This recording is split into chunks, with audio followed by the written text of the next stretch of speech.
का एक उदाहरण दीजिए। सहजीविता का एक उदाहरण दीजिए। यहाँ सवाल नंबर 1 में है सहजीविता का एक उदाहरण दीजिए। उत्तर ध्यान से सुनिए। सहजीविता का एक उदाहरण मतर व राइजो राइजोबियम राइजोबियम जीवाणु सहजीविता के उदाहरण है। मतर, आप सिम्मी खाते हैं, गादा को मतर कहते हैं। राइजोबियम मतर के जड़ में रहने वाला एक जीवाणु है, जिसमें वह अपनी जीविका के लिए मतर पर रहता है। मतर उसे पालता पोसता है ना। वो अपना भोजन मतर से प्राप्त करता है। बदले में वो जीवाणु जो है राइजोबियम, वो वातावरण से नाइट्रोजन को ग्रहण कर नाइट्रेट में बदल देता है और वो नाइट्रेट मतर यूज कर लेता है। इस कहानी में दोनों का फायदा है। इसी को कहते हैं सहजीविता। अब अगला प्रश्न है, आपका ध्यान दीजिएगा। अगला प्रश्न है बगलों और भैंसों। बगलों एवं भैंसों में किस प्रकार की पारस्परिक निर्भरता होती है? बगला और भैंस में किस प्रकार पारस्परिक निर्भरता होती है? तो उत्तर में आपको होता है सहपरोपकारिता या आपका सहभागिता। सहपरोपकारिता का ही दूसरा नाम। बगला एवं भैंसों में सहोपकारिता अथवा सहभागिता प्रकार की पारस्परिक निर्भरता होती है ना। जिससे कि भैंस अगर चल रहा है तो उससे जो कीड़ा उड़ रहा है वो बगला खा रहा है। इसमें भैंस को ना फायदा है और ना ही घाटा है, लेकिन बगला का फायदा है। एक को फायदा है और एक को ना तो फायदा ना हानि। इसी को कहते हैं सहोपकारिता या सहभागिता। अब अगला सवाल है हमारा, ध्यान से सुनिएगा। अगला सवाल हमारा है, ध्यान से देखिएगा। बगला, सवाल नंबर 3, जैव संगठन का सबसे निम्न सजीव स्तर कौन सा है? जैव संगठन का सबसे निम्न बोले तो निचला स्तर कौन सा है? जैव संगठन का सबसे निचला स्तर कौन सा है? उत्तर सुनिएगा। जैव संगठन का सबसे निचला स्तर सजीव स्तर कोशिका है। सबसे निचला स्तर सजीव स्तर कोशिका है। कोशिका के पहले किसी भी जीव को जीव नहीं माना जाता है। कोशिका से अगर थोड़ा सा भी तोड़ दिया जाए, कोशिका जो है एक कोशिकीय प्राणी होती है। एक कोशिकीय के अलावा आधा कोशिकीय प्राणी नहीं होती है। तो इसलिए जैव संगठन का सबसे निम्न सजीव स्तर कोशिका सेल होता है। तो अगला सवाल आपका है, कोशिका सेल होता है। चौथा नंबर सवाल आपका है। चौथा नंबर सवाल है कि वायुमंडल किसे कहते हैं? अभी सवाल अच्छा है, वायुमंडल किसे कहते हैं? दुनिया जानता है वायुमंडल किसे कहते हैं। सवाल हल्का है। तो यहाँ पर लिखा हुआ है कि पृथ्वी को घेरे हुए विभिन्न गैसों का आवरण होता है। पृथ्वी को घेरे हुए जो विभिन्न गैसों का आवरण होता है वो ही वायुमंडल कहलाता है। अगला सवाल आपका सवाल है चौथा 55 नंबर। आवास के दो भौतिक घटकों के नाम लिखिए। आवास के दो भौतिक घटकों के नाम लिखिए। आवास का जो घटक होता है ना, जिससे में आवास बना है, उसका नाम लिखना है। तो पहला हो गया आवास के दो भौतिक घटकों का नाम, पहला ताप और दूसरा वर्षा। आवास के दो भौतिक घटक है ताप और वर्षा, है ना। कि विभिन्न प्रकार के ताप, विभिन्न जानवरों के लिए अलग अलग आवास होता है, अलग अलग ताप की व्यवस्था होती है। वर्षा भी एक का है। तो ताप और वर्षा, टेम्परेचर और रेन। अगला सवाल आपका है, आपका सवाल नंबर, कहाँ उगते हैं? है। मरुद भीड़ कहाँ उगेंगे, तो नाम से पता चल रहा है।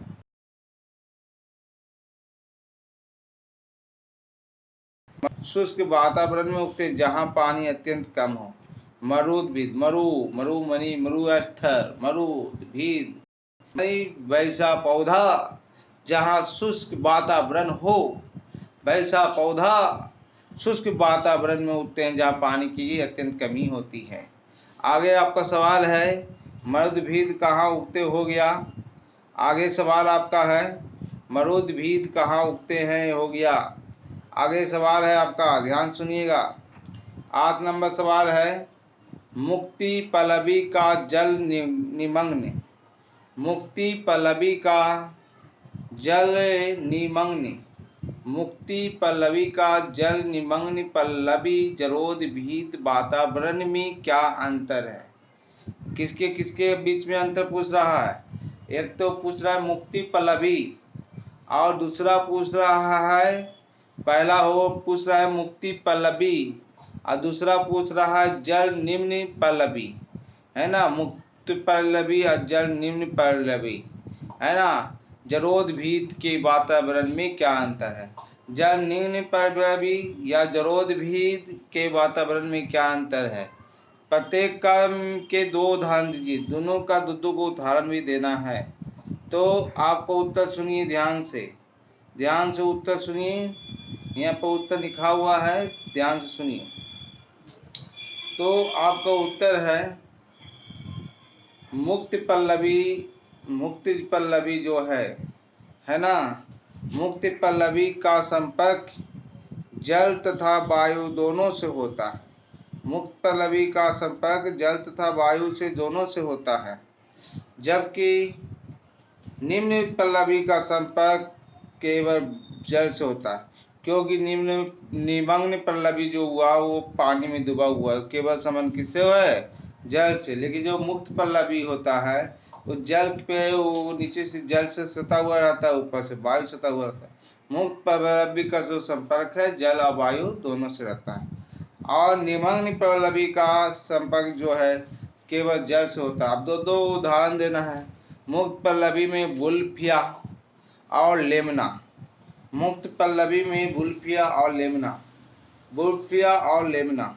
मुक्त पल्लवी में 2 बुल्फिया और लेमना। बुल्फिया और लेमना। और जल निमग्न में आपका सिलेते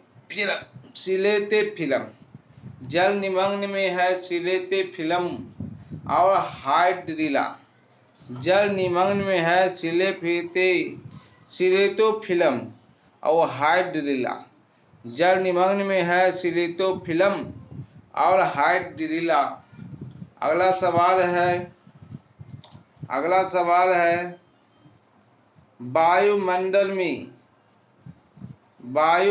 में नाइट्रोजन गैस की मात्रा सबसे अधिक होती है। वायुमंडल में नाइट्रोजन गैस की मात्रा सबसे अधिक होती है। वहाँ सवाल क्या था, सवाल पर पहले चल जाओ। सवाल था वायुमंडल में कौन सी गैस सबसे अधिक मात्रा में उपस्थित है। तो जवाब में है, सवाल आपका देख लो कि वायुमंडल में कौन सी गैस सबसे अधिक मात्रा में उपस्थित है। वायुमंडल में कौन सी गैस सबसे अधिक मात्रा में उपस्थित है। जवाब में आ जाओ। वायुमंडल में नाइट्रोजन गैस की मात्रा सबसे अधिक होती है। वायुमंडल में नाइट्रोजन गैस सबसे अधिक मात्रा में होती है 78.08%। 78.08%।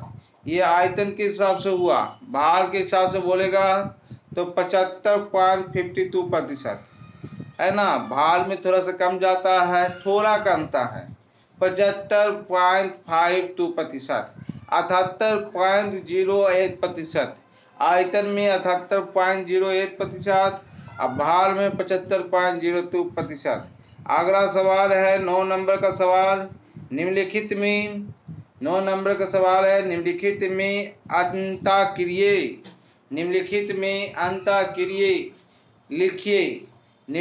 में अंतःक्रिया लिखिए।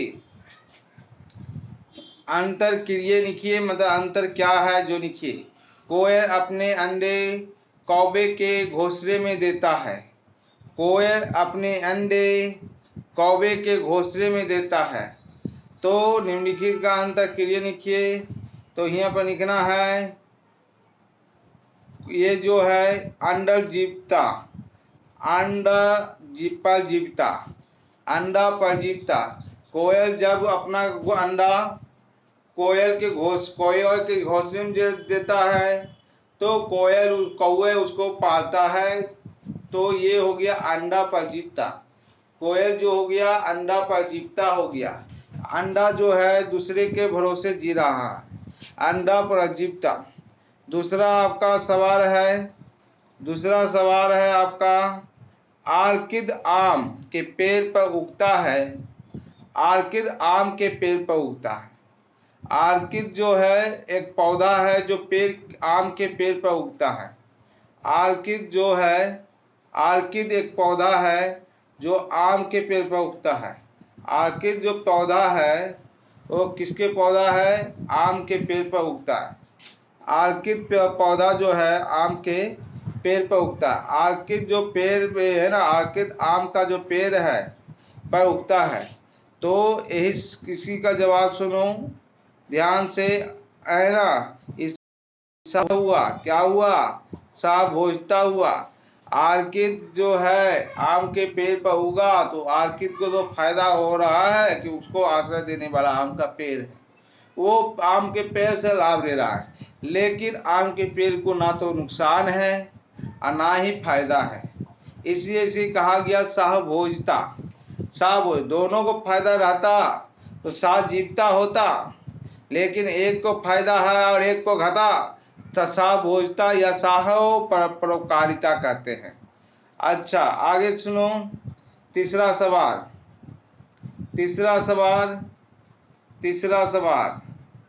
तिकस कुत्तों की त्वचा पर रहते हैं। तिकस जो है मतलब चमोकन जो है, कुत्ते की चमोकन को तिकस बोलते हैं। कुत्तों की त्वचा पर रहते हैं। तो इसमें कुत्ता को नुकसान हो रहा है या चमोकन का फायदा हो रहा है?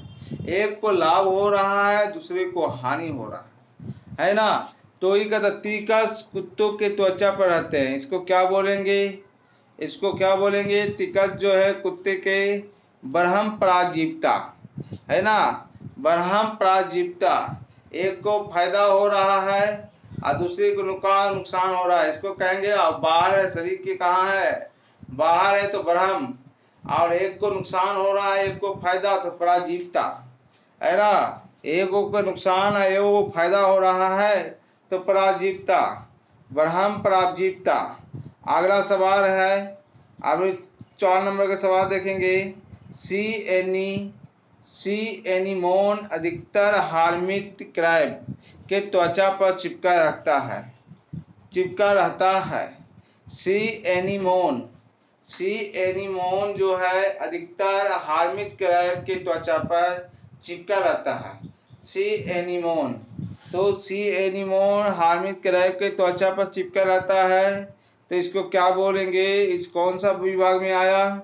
याद रखने की चीज है। सी सहोपारिकता। क्या है? सहोपारिकता, मतलब कि सहोपारिकता मतलब हुआ कि एक को फायदा है और दूसरा को ना फायदा ना घाटा, इसी को कहते हैं सहोपारिकता। 5वां नंबर है, ध्यान से सुनेगा। 5वां नंबर है, ध्यान से सुनेगा। 5 नंबर अमर के बेल गुड़हल पर उग रही है। अमर का बेल जो है गुड़हल पर उग रही है, तो यानी अमर का बेल जो है को फायदा है, गुड़हल को ना फायदा ना घाटा है, तो इसको कहते हैं सहपरोपकारिता या सहभोजता। इसको क्या कहते हैं? सहपरोपकारिता या सहभोजता, क्योंकि अमर के पेड़ को फायदा है, गुड़हल को ना फायदा ना घाटा है, सहोपकारिता या सहभोजता। अगला सवाल है सुनिएगा। एक्रेस मनुष्य के आंत में रहते हैं। तो जो मनुष्य के आंत में तो मनुष्य को नुकसान पहुंचा रहा है, चूंकि शरीर के अंदर है तो अंततः मनुष्य को नुकसान पहुंचा रहा है और खुद को फायदा हो रहा है, तो परजीविता। तो अंतः परजीविता इसको बोलेंगे, क्या बोलेंगे? अंतः परजीविता, अंतः परजीविता, अंतः परजीविता, अंतः परजीविता, है ना।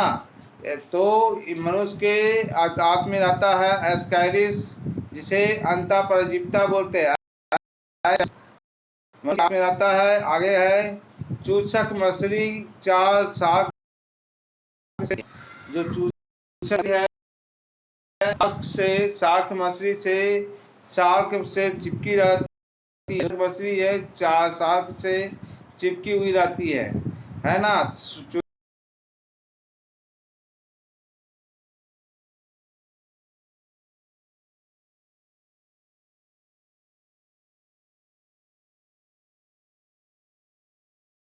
क्या नाम है?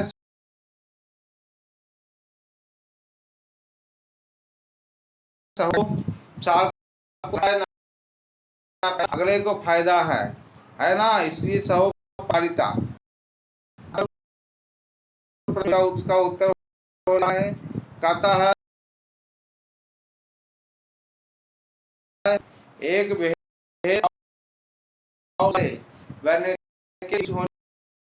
का नाम लिखिए। एक बहेर में रहने वाले बढ़ने का पीठ पर कौन रहता है? तो बढ़ने का बहेर के पीठ है तो बढ़ने का है ना, पीठ पर कौन रहता है? तो एक बहेर और उसकी पीठ पे रहने और उसकी पीठ पे रहने के बीच में कौन सी अन्योन्य? तो क्या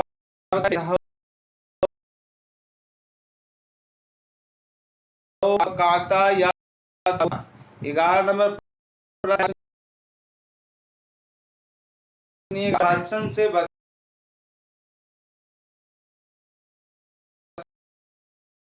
खाए वाला आदमी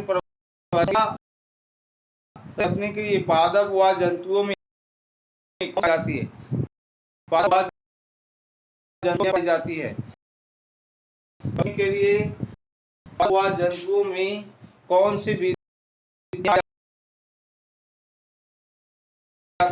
पादप से बचने?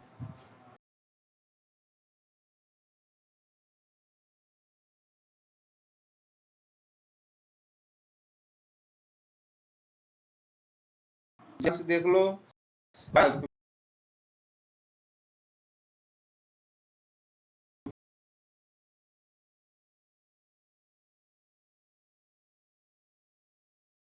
को प्रवासियों के पाई जाने वाली जाने वाली पहला है कीट होता है। क्या होता है? समावरण।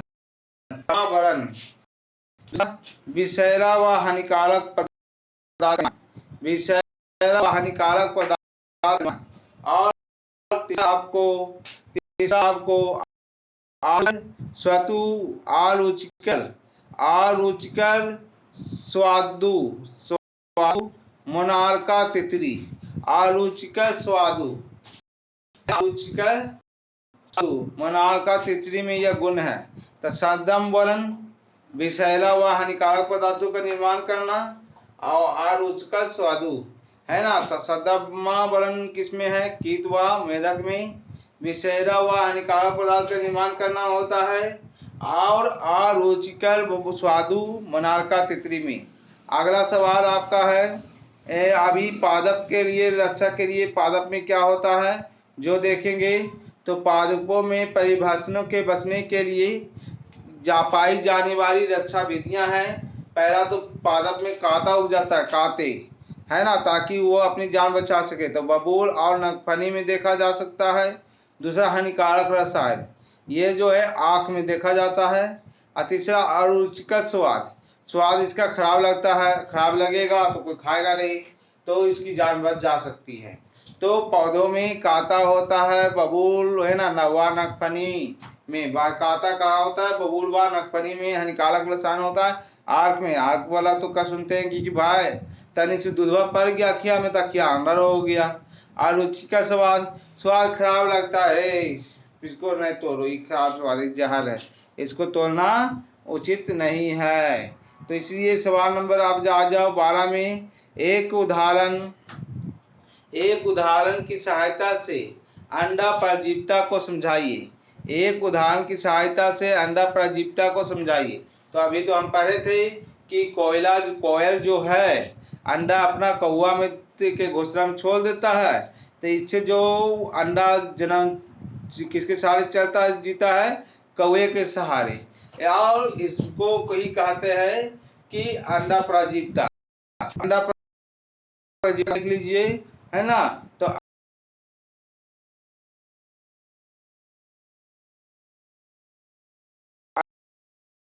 अंडा लिखा जा सकता है। अपने अंडे को कोयल कौवे के घोंसले में देती है।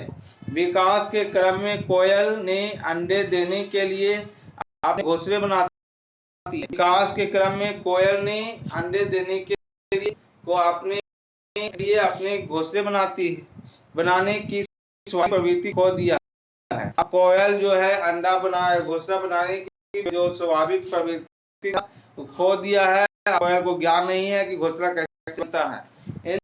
भी रंग व आकार में परभोसी के पक्षी, इनके ज्ञान में रंग परभोसी के पक्षी के अंडों के समान हो गए हैं।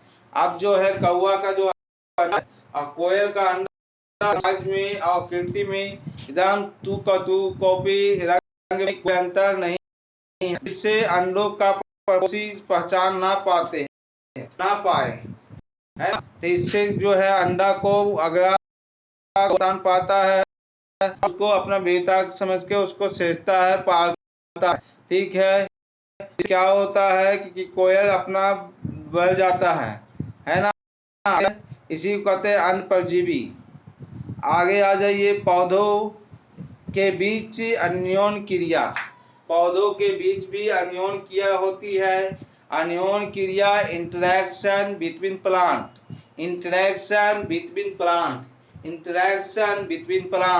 तो कह रहे हैं अधिकांश पौधों में प्रकाश स्वापोषी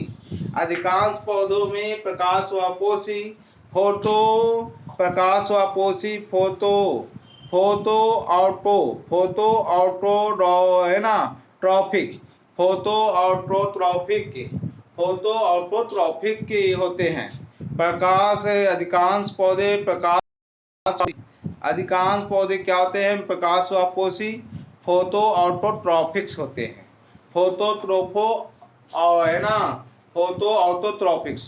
फोटो ऑटोट्रॉफिक्स होते हैं। और कहते हैं ये अपना भोजन कार्बनिक के कच्चे पदार्थ का प्रयोग करके सूर्य की उपस्थिति में प्रकाश संश्लेषण वर्णक क्लोरोफिल की सहायता से स्वयं बनाते हैं। तो यही कह रहा है कि जो पौधा होता है कच्चा पदार्थ को यूज करता है, जैसे आपका CO2 हो गया, जल हो गया, है ना। और क्लोरोफिल की मदद से सूर्य के प्रकाश की उपस्थिति में अपना भोजन बनाते हैं। ठीक है। आगे चला जाए। कहता है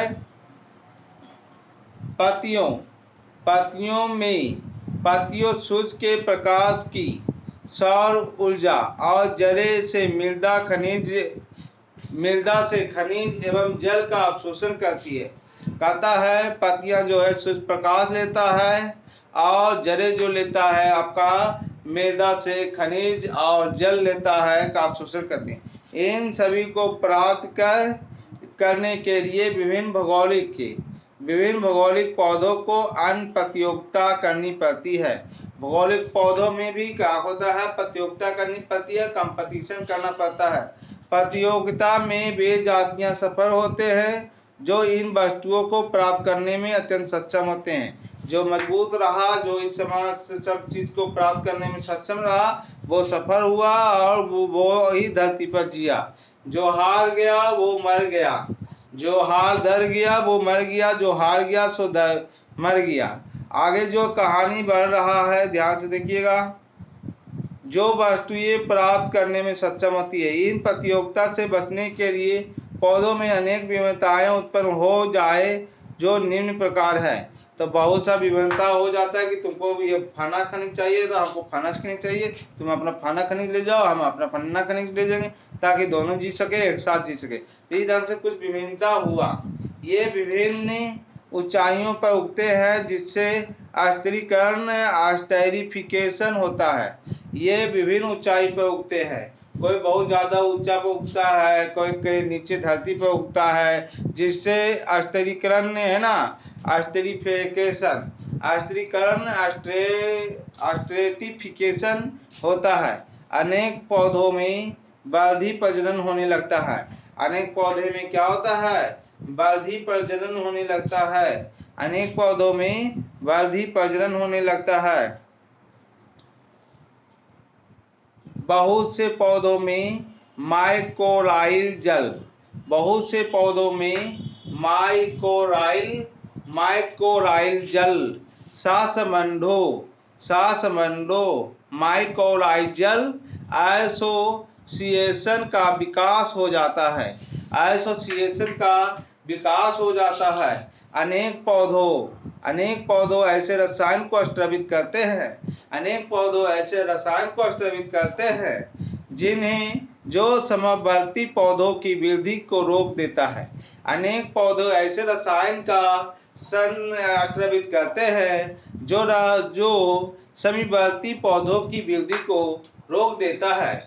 अनेक पौधे ऐसे रसायनों को स्रावित करते हैं, वो पौधा रसायन फेंकता है ताकि उसके नजदीक वाला, समीपवर्ती वाले नजदीक वाला पौधा का वृद्धि रुक जाए, पौधा का वृद्धि रुक जाए, ताकि हमको बढ़ने में आसान हो, है ना। आगे कह रहा है नाइट्रोजन की कमी वाले स्थानों पर उगने वाले पौधों में मांसाहारी स्वभाव विकसित हो जाती है।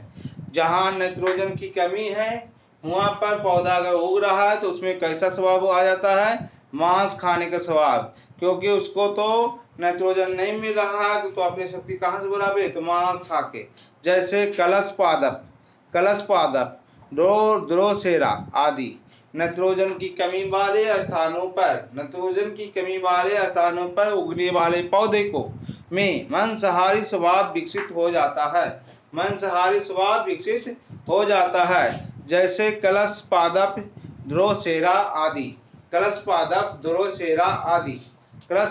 ड्रोसेरा आदि। आगे है मैपल बर्च और हवा बाउंड बिल्स है, और सोते स्मॉल ट्री है, झाड़ी है, सर्व जिसको कहते हैं, मॉन्स है और सॉइल है। तो मप्पल और बर्च हावर्ट है। चित्र वन समुदाय का स्त्रीकरण को दिखाया गया है। चित्र वन समुदाय में स्त्रीकरण को दिखाया गया है। आगे है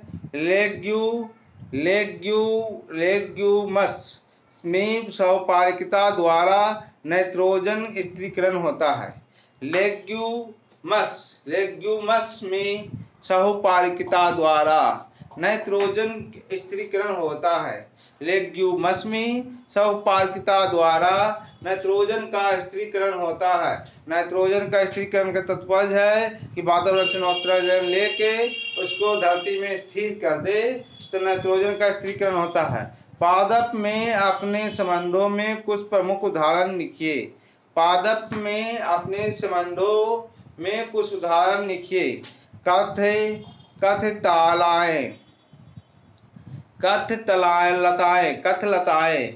कथलताएं का अंग्रेजी नाम है लाइनस।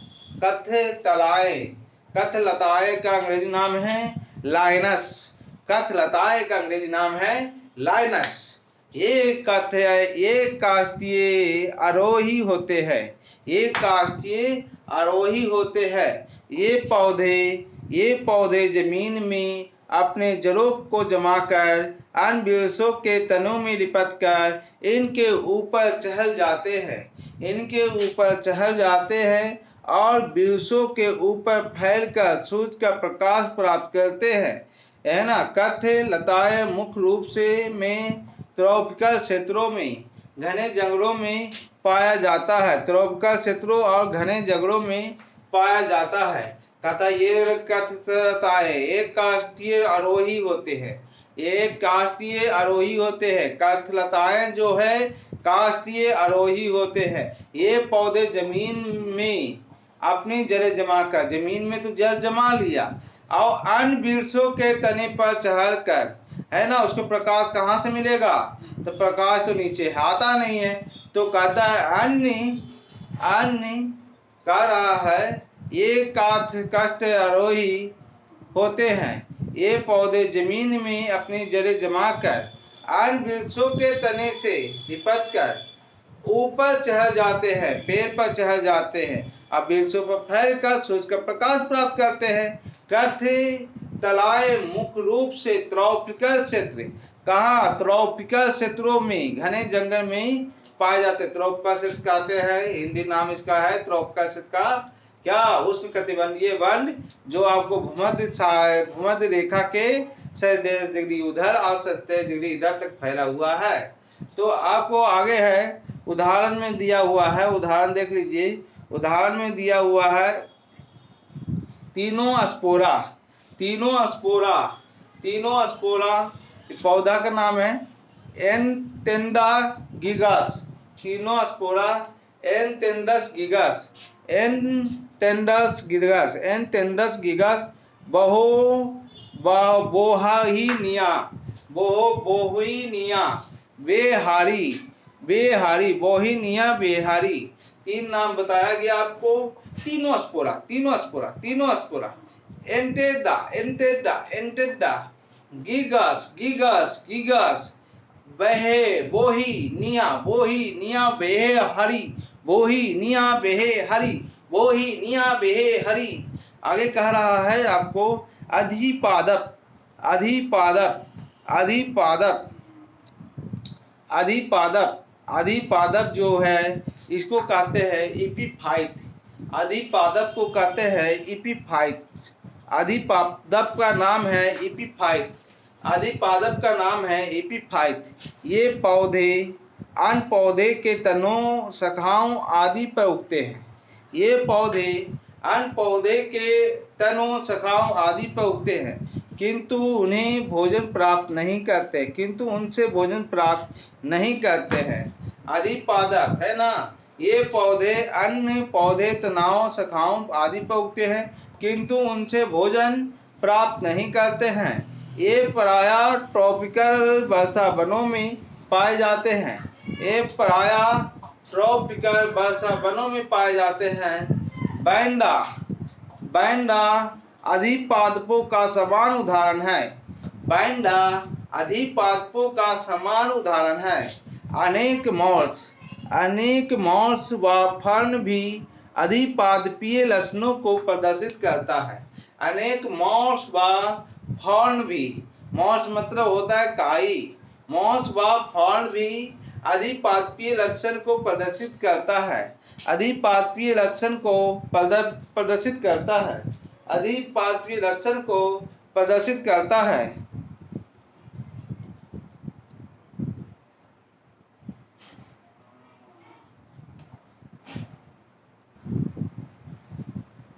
हाँ, तो कह रहे थे अधिपादप, इसको कहते हैं एपीफाइटिस। अधिपादप का अंग्रेजी होता है एपी, अधिपादप एपीफाइटिस। ये पौधों और अन्य पौधे के तनों, अन्य पौधे के तनों, शाखाओं आदि पर उगते हैं तो पौधे पर, किंतु उनसे भोजन प्राप्त नहीं करते हैं। ये प्रायः ट्रॉपिकल वनों में पाए जाते हैं। बैंडा अधिपादप का समान उदाहरण है। अनेक के मॉस व फर्न अधिपादप के लक्षण को प्रदर्शित करते हैं। एक नाम बताएं बैंडा, कुछ बताएं मॉस भी होता है, फर्न भी होता है, मॉस भी होता है, फर्न भी होता है। इस ढंग से आगे है आपका, ध्यान दीजिएगा।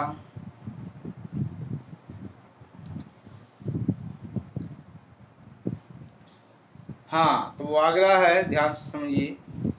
अधिपादप बिरसो की सालों, अधिपादप बिरसों की सालों, वृक्षों की सालों, दरारों आदि की में उपस्थित मिट्टी में अपनी कुछ जड़ें को जमा कर चिपके रहते हैं। अधिपादप वृक्षों की सालों, दरारों आदि की में उपस्थित में अपनी कुछ जड़ें जमा कर चिपके रहते हैं। अधिपादप जो है वृक्ष की सालों, दरारों या उपस्थित मिट्टी में कुछ जड़ें चिपका के जमे रहते, उससे भोजन प्राप्त नहीं करते, चिपके हुए रहते। इससे कुछ अन्य प्रकार की वायवीय जड़ें भी होती है। इसमें कुछ जो है वायवीय जड़ें होता है जो हवा में लटकता रहता है, जिनमें बेलमेन उत्तक होते हैं।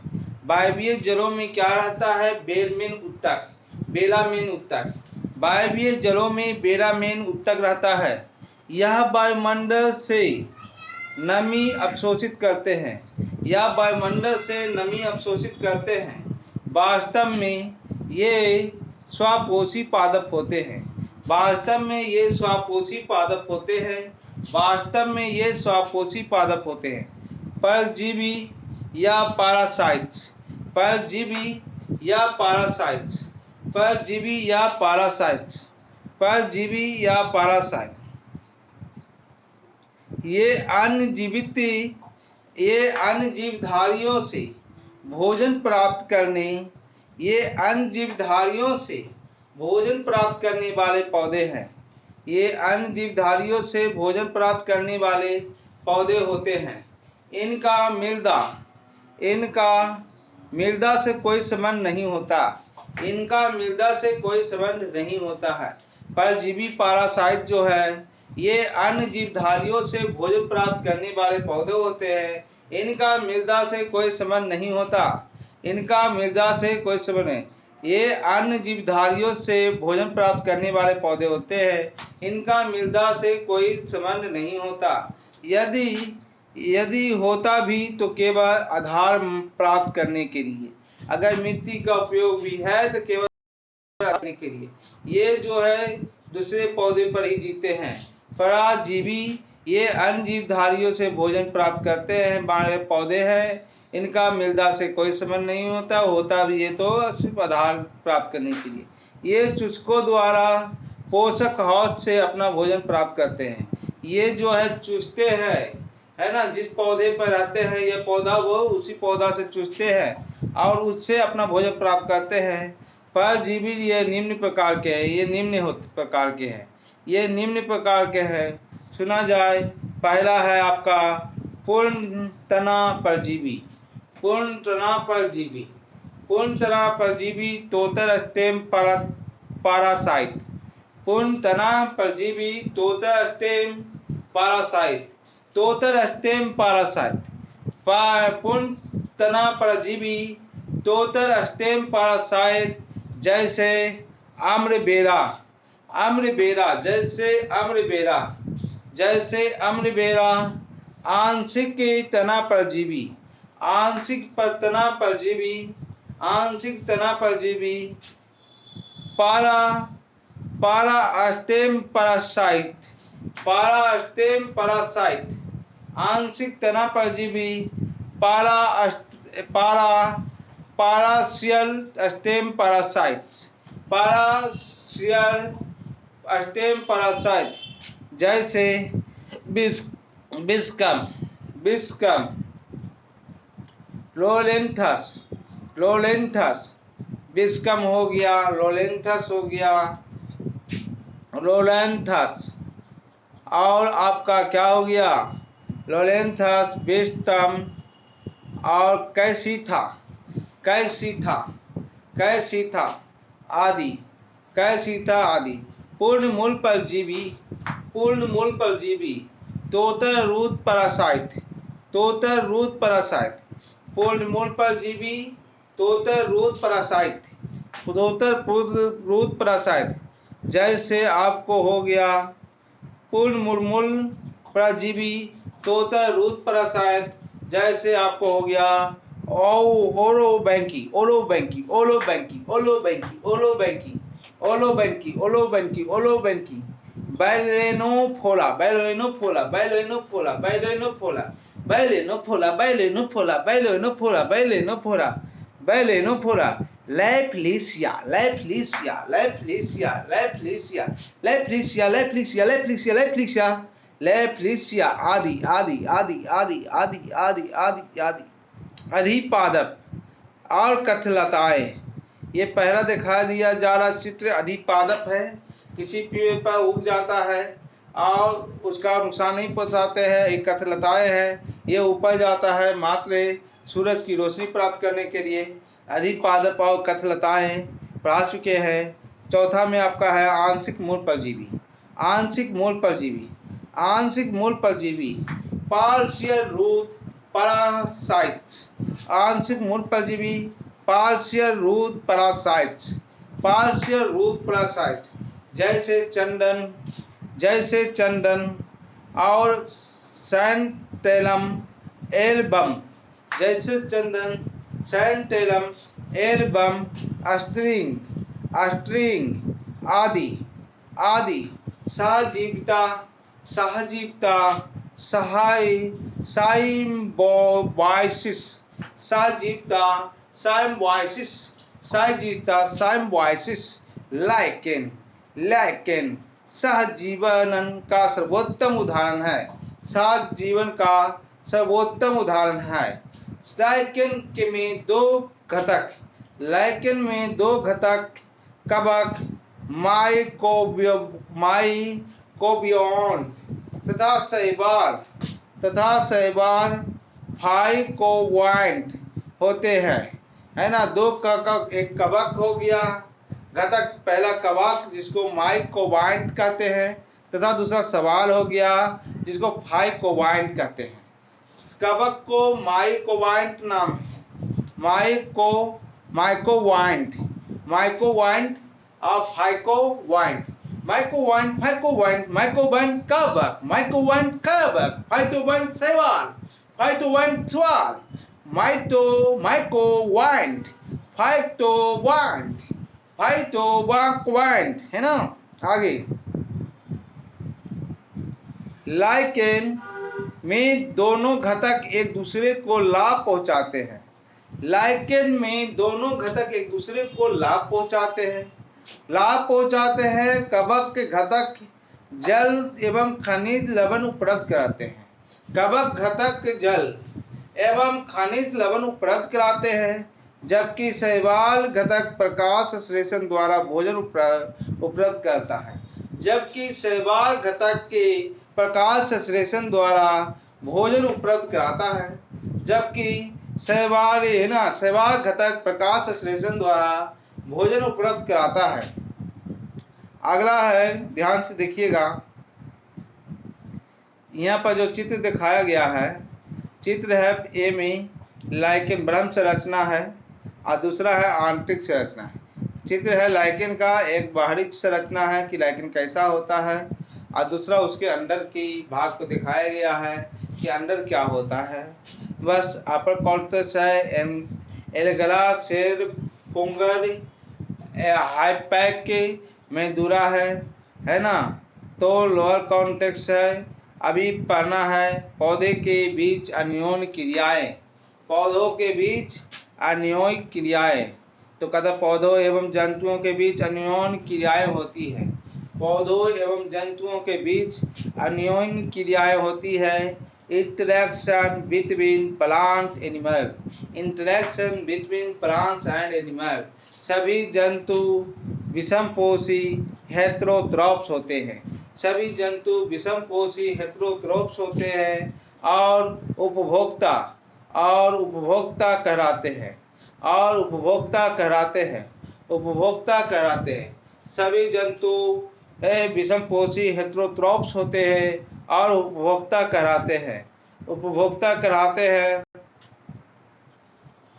कहता है प्राथमिक उपभोक्ता हरे पौधों को खाते हैं, प्राथमिक उपभोक्ता जो होते हैं हरे पौधों को खाते हैं। प्राथमिक उपभोक्ता एक उत्पाद हुआ जो पौधा होता है, एक उपभोक्ता होता है, उसको खाने वाले को प्राथमिक उपभोक्ता कहते हैं, जो पौधों को खाते हैं और शाकाहारी कहलाते हैं। शाकाहारी क्या होता है? प्राथमिक उपभोक्ता होता है।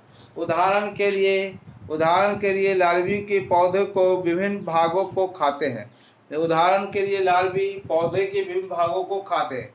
लार्वा जो होता है वो पौधों को विभिन्न भागों को खाता है। अनेक पक्षी फल एवं बीजों को खाते हैं।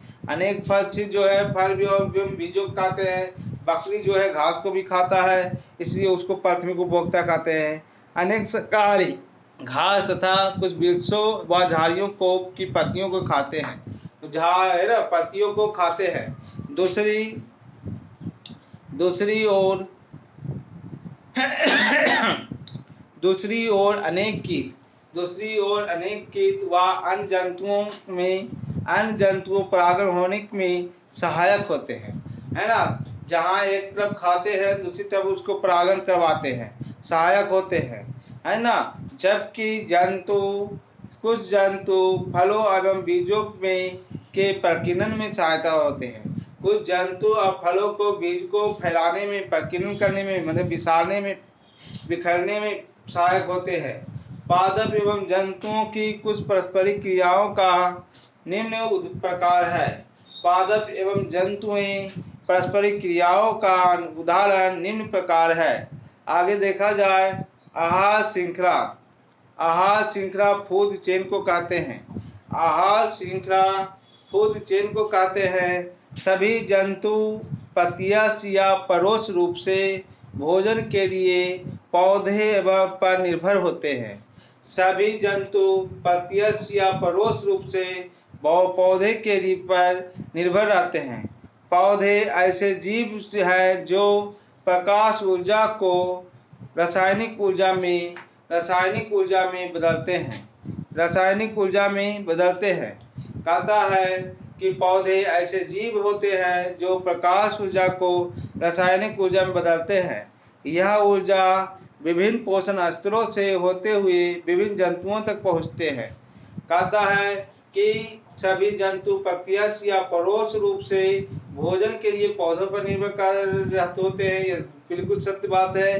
पौधे ऐसे जीव हैं जो प्रकाश ऊर्जा को रासायनिक ऊर्जा में बदलता है। प्रकाश से ऊर्जा लेता है पौधा, और रासायनिक ऊर्जा में कौन बदलता है? पौधा। अब पौधे ऐसे जीव हैं जो प्रकाश ऊर्जा को रासायनिक ऊर्जा में बदलते हैं। यह ऊर्जा विभिन्न स्तरों से होते हुए विभिन्न जंतुओं तक जाती है।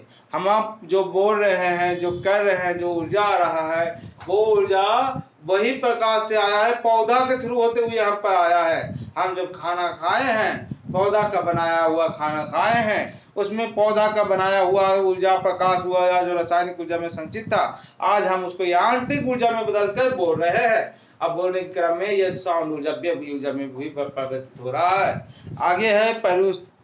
आगे आपका है परागकण,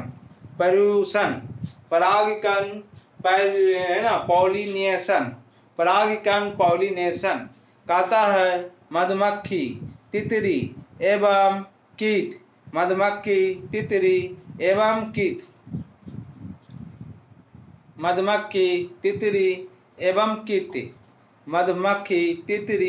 कीट। पौधे के परागण के लिए आवश्यक होते हैं।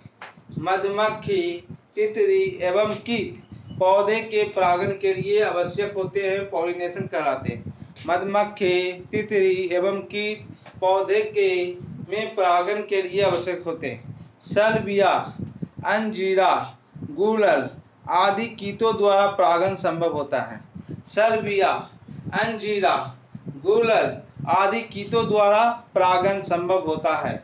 सलविया, अंजीरा, गुलर आदि कीटों द्वारा परागण संभव होता है।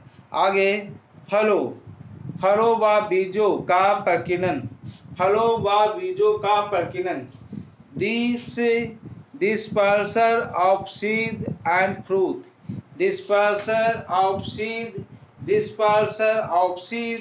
fruit फलों के व बीजों का प्रकीर्णन, है ना। प्रकीर्णन माने बिखेरना, फैलाना। डिस्पर्सल, है ना, ऑफ सीड एंड फ्रूट। अनेक जंतु फलों एवं बीजों के प्रकीर्णन में महत्वपूर्ण भूमिका निभाते हैं। पक्षी फलों बीज खाते हैं। पक्षी फलों एवं बीज खाते हैं। पक्षी क्या खाते हैं? फल तथा बीज खाते हैं। पक्षी क्या खाते हैं? फल तथा बीज खाते हैं। पौधों के अपचयित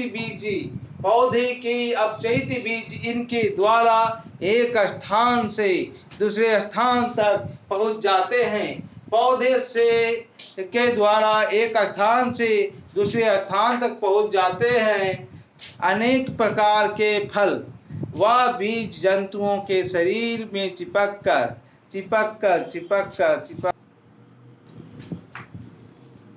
तो कह रहे थे कि फलों व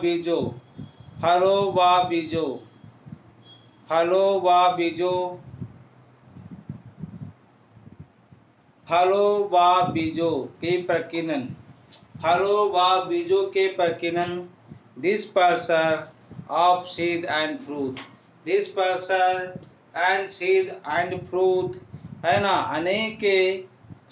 अनेक जंतु फलों एवं बीजों के प्रकीर्णन का महत्वपूर्ण भूमिका निभाते हैं, है ना। जब आगे इसके पहले हम बता चुके कि जानवर लोग जो है फल को खा जाता है लेकिन बीज नहीं पचा पाता है, और जहाँ मन तहाँ क्या करते हैं, लैट्रिन कर देता है। उसके मर के द्वारा क्या होता है, वह बीज भी वहाँ फैल जाता है।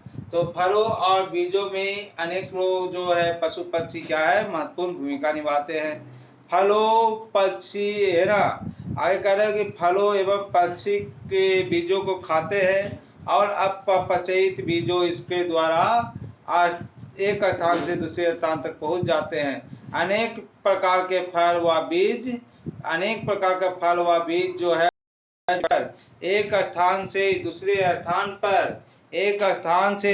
स्थान पर ले जाया जाता है ना। अब यहाँ पर कुछ उदाहरण दिया है कि जैसे घास और जैंथियम, घास का जो बीज है और जैंथियम का बीज है, ऐसा ही आगे बढ़ता है ना। और इकाईलेंथस तो बोले जाए घासे जैंथियम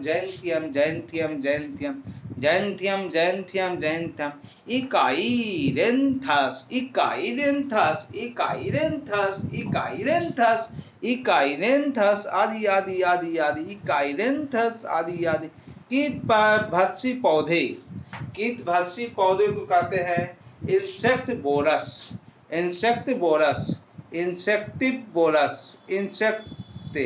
है ना। इंसेक्टिबोरस प्लांट्स, कीटभक्षी पौधे, जो पौधा कीट खाता है उसको कीटबोरस पौधे कहते हैं। बहुत सारे पौधों जो है कीट खाते हैं, कीट हाँ, मक्खी को पकड़ के खा जाते हैं। ऐसे पौधा को कीटभक्षी पौधे बोलते हैं, इंसेक्टिबोरस। इस प्रकार के पौधे प्रायः लवणीय दशाओं में उगते हैं। इस प्रकार के पौधे कहाँ उगते हैं? लवणीय दशाओं में उगते हैं, जहाँ लवणीयता मात्रा ज्यादा रहता है, जहाँ मृदा में नाइट्रोजन की कमी होती है। एक बार पहले इसके पहले बता चुके हैं, ऐसे पौधे जहाँ नाइट्रोजन की कमी होती है ना, वहाँ उगते हैं। इन पौधे में ऐसी संरचनाएं पाई जाती है, जिनसे कि एक कीट को पकड़कर पचा लेते हैं और उनसे नाइट्रोजन की कमी को पूरा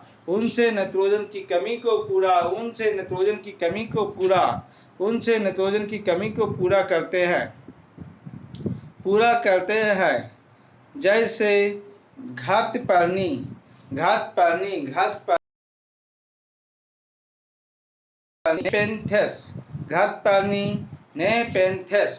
नेपेंथेस, ड्राउसेरा, यूट्रिकुलेलिया,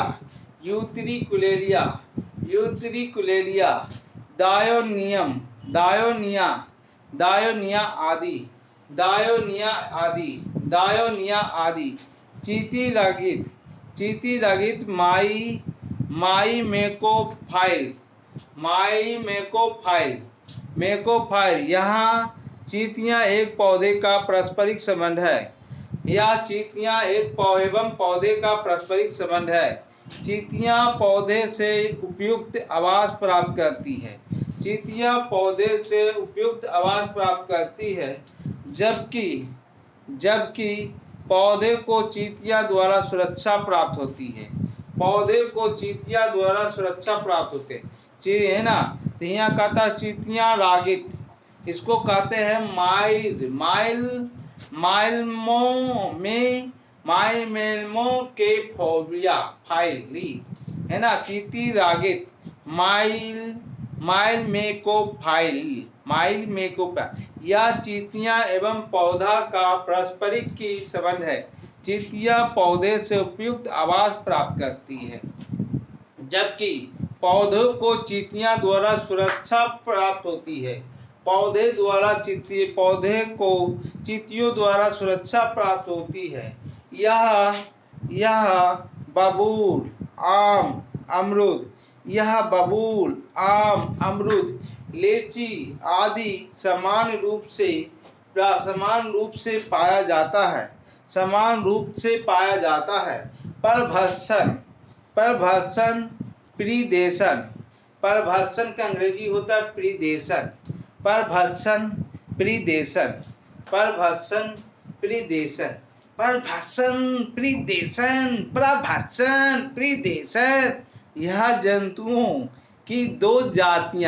यह जंतुओं की दो जातियां के बीच प्रत्यक्ष भोजी संबंध है।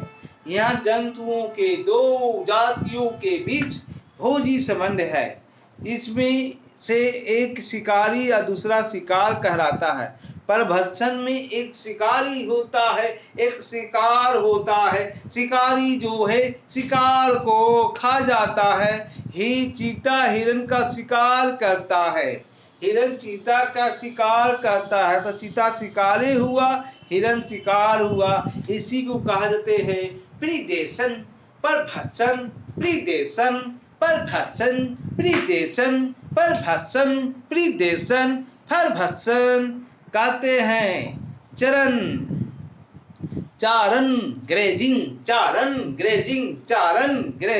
चारण ग्रेजिंग।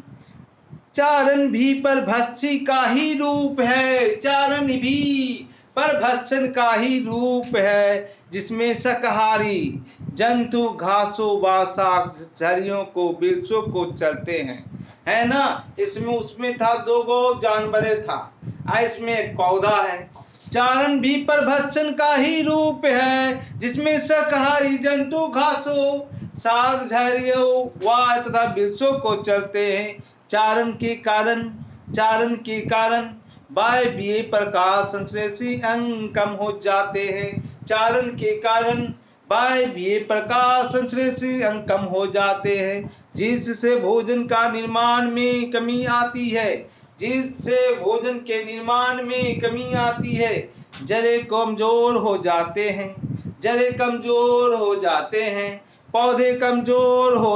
हैं। पौधे कमजोर हो जाते हैं। चारण भी परभक्षण का ही रूप है। चारण परभक्षण का ही रूप है, जिसमें शाकाहारी जंतुओं घासों शाक-झरियों तथा वृक्षों को चलते हैं। चारण के कारण वायवीय प्रकाश संश्लेषण अंग कम हो जाते हैं। जिससे भोजन में निर्माण में कमी आती है। जड़ें कमजोर हो जाते हैं, पौधे कमजोर हो जाते हैं। सिंपल सी बात है, चल लेगा, ऊपर खा जाएगा। प्रकाश संश्लेषण के जिससे वह ग्रहित करता था वही नहीं रहा, तो जड़ें कमजोर हो ही जाएगा ना। उसमें प्रकाश संश्लेषण की कमी आ ही जाएगा। सिंपल सी बात है। आगे चलें।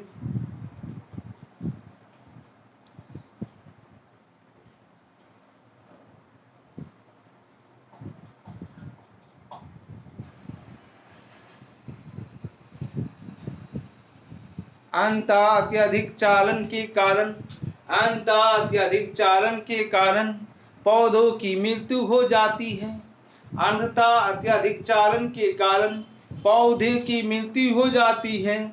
कृदंता रोडेंट्स, कृदंता रोडेंट्स, कृदंता कृंतक रोडेंट्स, कृंतक रोडेंट्स ये पौधों में के वायवीय एवं भूमिगत भागों को कुतर कर खाते हैं। ये है ना कृंतक रोडेंट्स ये पौधे के वायवीय एवं भूमिगत भागों को कुतर कर खाते हैं ये और उन्हें हानि पहुंचाते हैं। चूहे गिलहरी आदि बीजों के अत्यधिक मात्रा को खा जाते हैं। चूहे गिलहरी आदि बीजों की अत्यधिक मात्रा को खा जाते हैं जिनसे पौधे का गुणन पर प्रभाव पड़ता है।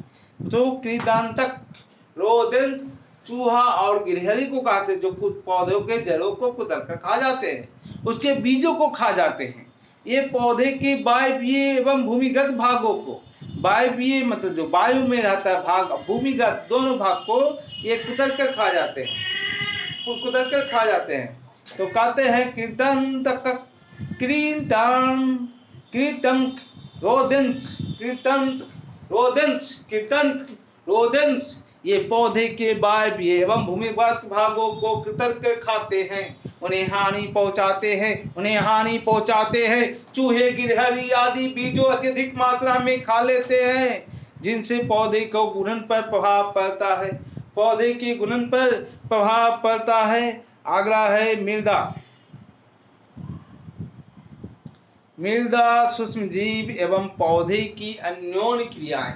मृदा एवं सूक्ष्मजीव, मृदा सूक्ष्मजीव एवं पौधे की अन्योन्य क्रियाएं, इंटरैक्शन, इंटरैक्शन अन्योन्य क्रियाएं के इंटरैक्शन, अन्योन्य क्रियाएं के इंटरैक्शन, अन्योन्य क्रियाएं के interaction, interaction interaction between soil, interaction between soil, interaction between soil, microorganism and plants, my interaction between soil, microorganism and plant, interaction between soil, microorganism and plant। अनेक मृदा सूक्ष्मजीव जैसे जीवाणु, कवक आदि पौधों के लिए लाभदायक होते हैं। अनेक मृदा सूक्ष्मजीव जैसे जीवाणु, कवक आदि पौधों के लिए लाभदायक होते हैं। कुछ समान उदाहरण निम्न प्रकार है, कुछ समान उदाहरण निम्न प्रकार है।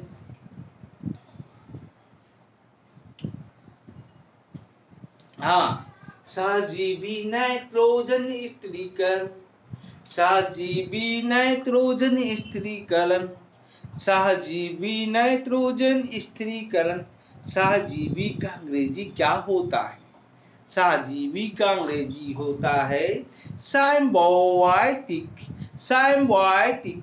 सहजीवी का अंग्रेजी होता है साइम्बायोटिक नाइट्रोजन स्थिरीकरण, symbiotic nitrogen fiction, symbiotic nitrogen fiction, symbiotic nitrogen fiction.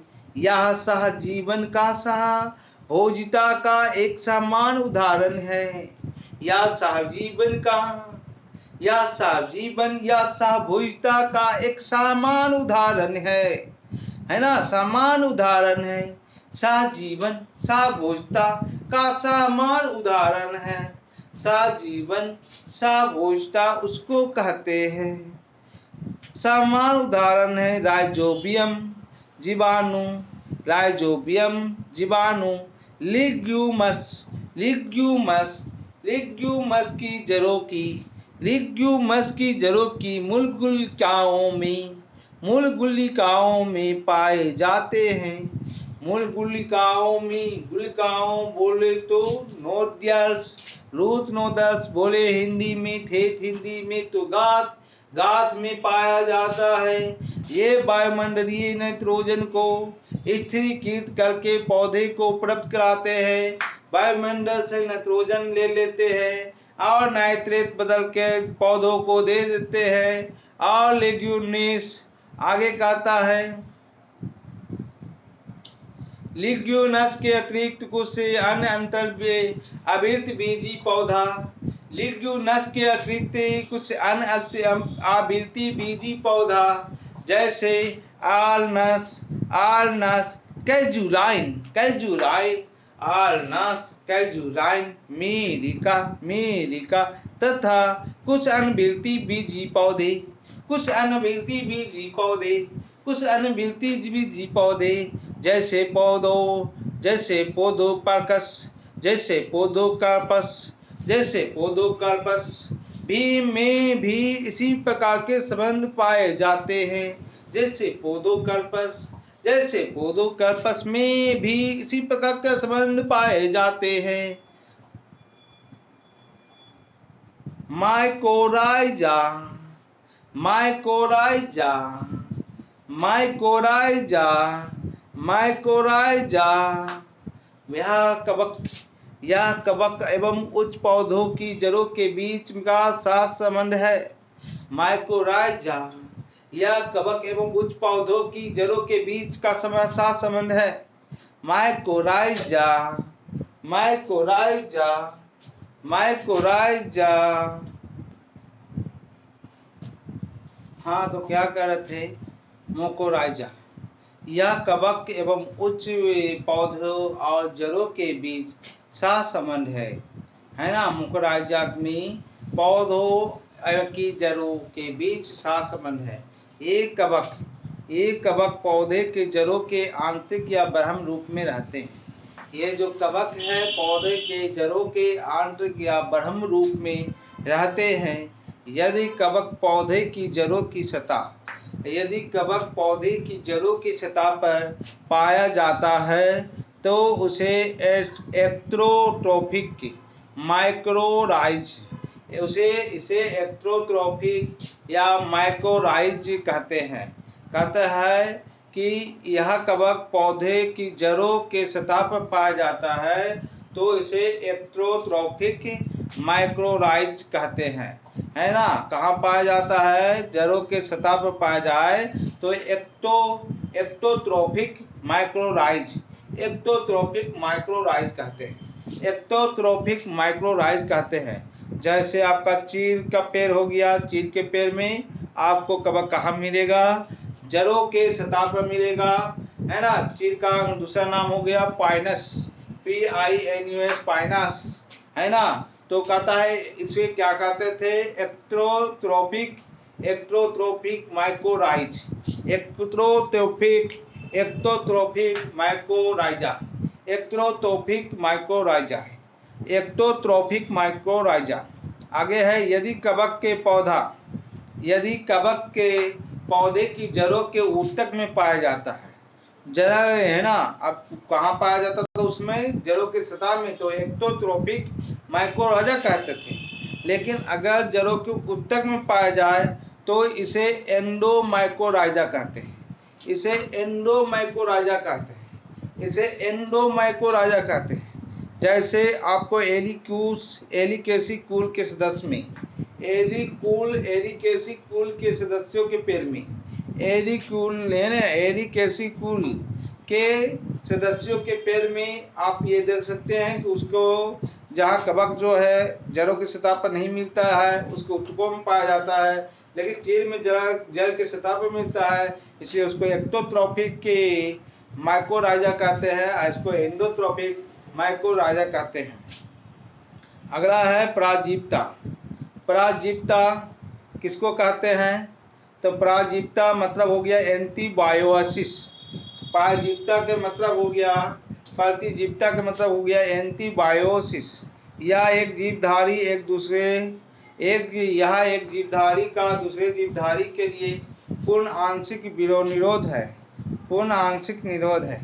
यह एक जीवधारी दूसरे जीवधारी का पूर्ण या आंशिक निरोध है, इसी को कहते हैं प्रतिजीविता, है ना। इसमें एक जीवधारी के कुछ ऐसे पदार्थ स्रावित करते हैं कि दूसरे जीवों की वृद्धि को रोकते हैं, है ना। एक दूसरे के कट्टर दुश्मन है, एक दूसरे जो है केमिकल फेंकते हैं ताकि वो अपनी वृद्धि ना कर सके और हम वृद्धि करें, इसी को कहते हैं प्रतिजीविता। मतलब द्विपाती मतलब विरोधी, दूसरों के विरोधी। एक जीवधारी दूसरे जीवधारी के लिए पूर्ण या आंशिक निरोध है, पूर्ण रूप से विरोध करता है या आंशिक रूप से विरोध करता है, लेकिन विरोध करता है उसको निरोध बोला गया है। आंशिक निरोध है, इसमें एक जीवधारी कुछ ऐसे पदार्थ को स्त्रवित करते हैं जो दूसरे को वृद्धि से रोकते हैं, दूसरे को वृद्धि से रोकते हैं। अब अगला आ गया पॉइंट ऑफ इंटरेस्ट। अब इंटरेस्ट वाली पॉइंट वाली बात होगी, पॉइंट ऑफ इंटरेस्ट वाली बात होगी, ध्यान से सुनिएगा। किसी जाति, किसी क्षेत्र में एक जाति के सदस्यों की कुल संख्या को समष्टि कहते हैं। किसी क्षेत्र में एक जाति के कुल सदस्यों की, किसी क्षेत्र में एक जाति के सदस्यों की कुल संख्या को समष्टि कहते हैं। किसी क्षेत्र में एक जाति के कुल सदस्यों की संख्या को समष्टि कहते हैं। किसी क्षेत्र में एक जाति के सदस्यों की कुल संख्या को समष्टि कहते हैं। किसी क्षेत्र में एक जाति के, किसी क्षेत्र में एक जाति के सदस्यों की कुल संख्या को समष्टि कहते हैं। एक समान आपस में प्रजनन, एक समान आपस में प्रजनन योग्य जीव के समूह को जाति कहते हैं। किसी समान आपस में प्रजनन योग्य जीव के समूह को जाति कहते हैं। निश्चित क्षेत्र में रहने वाली समस्त समष्टियां उस स्थान का जीवीय समुदाय कहते हैं। निश्चित क्षेत्र में रहने वाली समस्त समष्टियां, निश्चित क्षेत्र में रहने वाली समस्त समष्टियां उस स्थान का जीवीय समुदाय कहते हैं। निश्चित क्षेत्र में रहने वाली समस्त समष्टियां उस स्थान पर जीवीय समुदाय कहते हैं, उस स्थान का जीवीय समुदाय कहते हैं। आगे है जाति समुदाय। जाति समुदाय समष्टियां तीन ही गतिशील इकाइयां होती है। जाति समुदाय समष्टियां, जाति समुदाय समष्टि तीन गतिशील इकाइयां है। तीन गतिशील इकाइयां क्या है? जाति समुदाय समष्टि तीन ही गतिशील इकाइयां हैं, अर्थात इनमें परिवर्तन होता है। जाति में परिवर्तन होता है, समुदाय में परिवर्तन होता है और समष्टि में परिवर्तन होता है। अगला है जन्म दर और मृत्यु दर में पाया जाने वाला अंतर किसी स्थान की जनसंख्या वृद्धि को व्यक्त करता है। जन्म दर और मृत्यु दर में पाया जाने वाला अंतर, जन्म दर और मृत्यु दर में पाया जाने वाला अंतर किसी स्थान की जनसंख्या वृद्धि को व्यक्त करता है। जनसंख्या वृद्धि को कौन व्यक्त करता है? तो जितना जन्म ले रहा है और जितना मृत्यु हो रहा है दोनों को अंतर कर दो, वही तो संख्या वृद्धि हो रहा है, वही तो संख्या वृद्धि हो रहा है। तीसरा आपका एक समुदाय की सभी समष्टियां एक दूसरे से घनिष्ठ रूप से जुड़ी होती है। एक समुदाय की सभी समष्टियां एक दूसरे को से घनिष्ठ रूप से जुड़ी हुई होती है। एक समुदाय की सभी समष्टियां एक दूसरे से घनिष्ठ रूप से जुड़ी हुई होती है, घनिष्ठ रूप से जुड़ी हुई होती है। एक समुदाय की समष्टियां घनिष्ठ रूप से जुड़ी हुई रहती है। प्रवासन, प्रवासन, प्रवासन, इमिग्रेशन, प्रवासन, इमिग्रेशन वाक्क्रिया है। प्रवासन, इमिग्रेशन वाक्क्रिया है जिसमें किसी समष्टि का कोई जीव बाहर चला जाता है। प्रवासन, इमिग्रेशन वाक्क्रिया है, प्रवासन वाक्क्रिया है जिसमें किसी समष्टि का कोई जीव बाहर चला जाता है। और डेमोग्राफी, डेमोग्राफी, डेमोग्राफी मानव जनसंख्या का अध्ययन से संबंधित शाखा है। डेमोग्राफी मानव जनसंख्या के अध्ययन से संबंधित शाखा है। डेमोग्राफी में वह शाखा है विज्ञान के जिसमें मानव जनसंख्या की संबंधी अध्ययन करते हैं, मानव के जनसंख्या के संबंधी के अध्ययन करते हैं। फेरोमोन, ये फेरोमोन, फेरोमोन, फेरोमोन, फेरोमोन एक ऐसा रासायनिक यौगिक है, फेरोमोन एक ऐसा रासायनिक यौगिक है जो कि जंतुओं के द्वारा स्रावित किए जाते हैं तथा इसकी सहायता से जंतु सूचनाओं का आदान प्रदान करते हैं। फेरोमोन एक रासायनिक यौगिक है जो जंतुओं द्वारा स्रावित किया जाता है, जिसके माध्यम से एक जंतु दूसरे जंतु का सूचनाएं आदान प्रदान करते हैं। फेरोमोन एक रासायनिक यौगिक है फेरोमोन एक रासायनिक यौगिक है जो जंतुओं के द्वारा स्रावित होते हैं, जो जंतुओं के द्वारा स्रावित होते हैं और इसकी सहायता से जंतु सूचनाओं का आदान प्रदान करते हैं। जंतु सूचनाओं का आदान प्रदान करते हैं, जंतु सूचनाओं का आदान प्रदान करते हैं। आगे है सभी मांसाहारी जंतु, सभी मांसाहारी जंतु अपमार्जक को छोड़कर, सभी मांसाहारी जंतु अपमार्जकों को छोड़कर परभक्षक यानी प्रीडेटर होते हैं, प्रीडेटर होते हैं। सभी मांसाहारी जंतु है ना अपमार्जकों को छोड़कर परभक्षक या प्रीडेटर होते हैं। क्या होते हैं? परभक्षक या प्रीडेटर होते हैं, है ना। प्रीडेटर जो मार कर खा जाए एक जंतु दूसरे जंतु को, उसी को प्रीडेटर कहते हैं। आगे प्रीडेटर होते हैं आम्र, आम्र बेला चंदन और आम्र बेला चंदन और लेथेलेंस के परजीवी, है ना, लेथेलेंस से पादप होते हैं। आम्र बेला चंदन और रोलेंथस, रोलेंथस परजीवी पादप होते हैं, परजीवी पादप होते हैं। आम्र बेला परजीवी पादप है, चंदन परजीवी पादप है और रोलेंथस जो है परजीवी पादप है, रोलेंथस जो है परजीवी पादप है। कवक व शैवाल के संगठन को लाइकेन कहते हैं। कवक और शैवाल के संगठन को लाइकेन कहते हैं। जब कवक और शैवाल एक साथ आते हैं तो उसका नाम लाइकेन पड़ता है। कवक और शैवाल जब एक साथ खड़े होते हैं तो उसे लाइकेन के नाम से जानते हैं। कवक और शैवाल के संगठन को लाइकेन कहते हैं। कवक व जड़े मिलकर, कवक व जड़े मिलकर कवक मूल बनती है।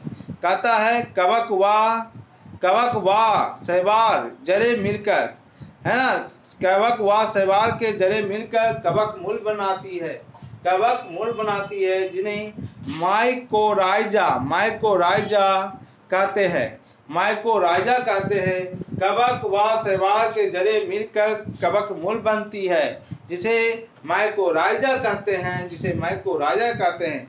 कवक व शैवाल के जड़े, कवक व शैवाल के जड़े मिलकर, कवक व शैवाल के जड़े मिलकर कवक मूल बनाती है, जिसे माइकोराइजा कहते हैं, माइकोराइजा कहते हैं। आगे है कीटभक्षी, कीटभक्षी पादपों में प्रोटीलाइटिक एंजाइम, कीटभक्षी पादपों में प्रोटियोलाइटिक एंजाइम, प्रोटियोलाइटिक एंजाइम का स्त्रवण होता है। कीटभक्षी पादपों में प्रोटियोलाइटिक एंजाइम का भक्षण होता है। एनसीईआरटी पाठ्य पुस्तक में, है ना। आगे है शीत निष्क्रियता, शीत निष्क्रियता हाइबरनेस, शीत निष्क्रियता का दूसरा नाम है हाइबरनेशन, शीत निष्क्रियता का दूसरा नाम है हाइबरनेशन। से उपरति का दूसरा नाम है डायपाज। किस प्रकार भिन्न है ना। शीत निष्क्रियता हाइब्रेशन से उपरति यानी डायपाज किस प्रकार भिन्न है। शीत निष्क्रियता यानी हाइबरनेशन, शीत निष्क्रियता यानी हाइबरनेशन से उपरति यानी डायपाज किस प्रकार भिन्न है। तो इसका उत्तर जाने, है ना। कहता है उत्तर है, कहता है शीत निष्क्रियता जो है प्रतिकूल परिस्थितियों में जंतु पलायन से बचने व अपने आप को जीवित रखने के लिए शीत निष्क्रियता में चले जाते हैं। कहता है प्रतिकूल परिस्थिति है, गर्मी ज़्यादा बढ़ रहा है, उससे बचने के लिए, अपने आप को जीवित रखने के लिए कहाँ चले जाते हैं, शीत निष्क्रियता में चले जाते हैं, जमीन के अंदर चले जाते हैं, तपस्या करने के लिए शीत निष्क्रियता में चले जाते हैं। यह हमेशा सर्दियों में होता है, मतलब सर्दी से बचने के लिए धरती के अंदर चला गया, यह हमेशा सर्दियों में होता है, जैसे उदाहरण में भालू। लेकिन उपरती जो है, उपरती जिसको दायपाज कहते हैं, उपरती को दूसरा नाम दायपाज, उपरती का दूसरा नाम दायपाज, उपरती का दूसरा नाम दायपाज। प्रतिकूल परिस्थितियों में प्राणी प्रावक की अनेक जातियां उपरती, प्राणी प्रावक के अनेक जातियां उपरती में आ जाती है। कहता प्रतिकूल परिस्थितियों में प्राणी प्रावक की अनेक जातियां, प्राणी प्रावक की अनेक जातियां उपरती में आ जाती है, उपरती में आ जाती है। जो निलंबित परिवर्धा, निलंबित परिवर्धा सस्पेंडेड डेवलपमेंट की एक अवस्था है, सस्पेंडेड डेवलपमेंट की एक अवस्था है। उपरती जो दायपाज है, प्रतिकूल परिस्थितियों में प्राणी प्रावक की अनेक जातियां उपरती में आ जाती है। जो निलंबित परिवर्धक, जो निलंबित परिवर्धक पे है ना, सस्पेंडेड डेवलपमेंट की एक ऐसी अवस्था है, सस्पेंडेड डेवलपमेंट की एक ऐसी व्यवस्था है, सस्पेंडेड डेवलपमेंट की एक ऐसी व्यवस्था है। आगे है आपका, अगर समुद्री मछलियों को आलवन जल में, समुद्री मछलियों को आलवन जल में फ्रेश वाटर की जलाशय है ना, जल जीवाशाला में एक्वेरियम में रखा जाता है, तो एक्वेरियम में रखा जाता है, तो ठीक है।